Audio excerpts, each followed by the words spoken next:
Hello guys, नमस्ते। स्वागत है आपके अपने यूट्यूब चैनल एग्रीकल्चर स्टडीज़ में। आज हम स्वपरागण, परपरागण और बहुधा परागण के बारे में बताएंगे आपको। स्वपरागण किसे कहते हैं?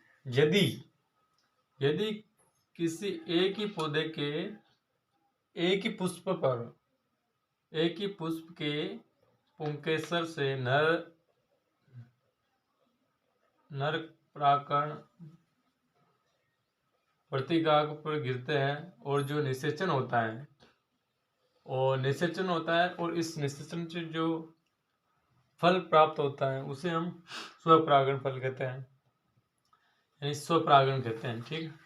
और इसी प्रकार परपरागण में क्या होता है कि एक ही जाति के दो अलग अलग पौधे, जैसे ये पपीता का पौधा है, ये भी पपीता का पौधा है। ठीक है। ये मादा भाग है, मादा वाला, और ये नर वाला। ठीक है। इसके पुंकेसर इसकी वर्तिका पर गिरे गए अलग अलग, यानी अलग अलग पौधे होते हैं। ठीक है। इसकी पुंकेसर इसकी वर्तिका पर जब निषेचन होगा, ठीक है, ये मादा वाला पुष्प, यानी पौधा अलग अलग। ठीक है। ये पौधा अलग और ये पौधा अलग, तो उसे परपरागण बोलते हैं। अलग अलग पौधे में जो पुष्पन होता है, क्रिया संपन्न होती है, उसे बोलते हैं परपरागण। बहुधा परपरागण में क्या होता है कि दोनों स्वपरागण और परपरागण दोनों एक साथ होते हैं, उसको बोलते हैं बहुधा परपरागण। या तो स्वपरागण होता है या परपरागण, दोनों में से होते हैं। ठीक है। जैसे एग्जाम्पल की बात करें तो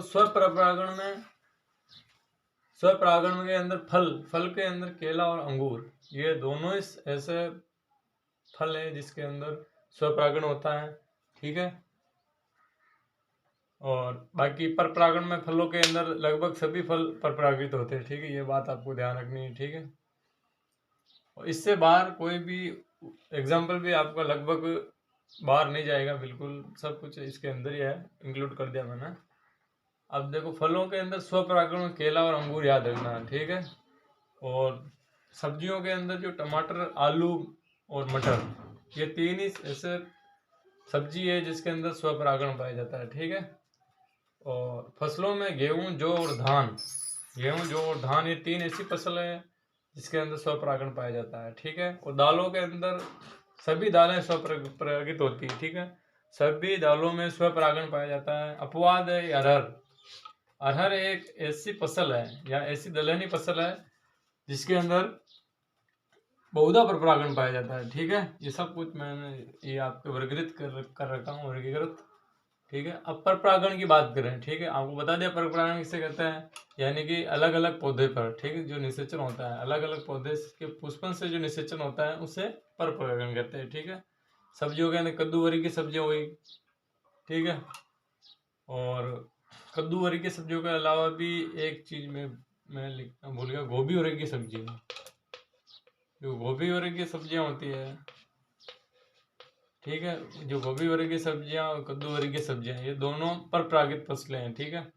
पालक हो गया, और फसलों में मक्का हो गया और बाजरा। ठीक है। मक्का, बाजरा, और सब्जियों के अंदर कद्दू, पालक, गोभी वरी के परपरागण। ठीक है। बहुधा परपरागण की बात करेंगे हम तो सब्जियों के अंदर तो मिर्च हो गया, बैंगन हो गया, भिंडी हो गया, ये बहुधा परपरागण के अंदर आते हैं। ठीक है। दालों के अंदर बहुधा परपरागण अरहर होती है, और फसल के अंदर ज्वार होती है। ठीक है। और कपास।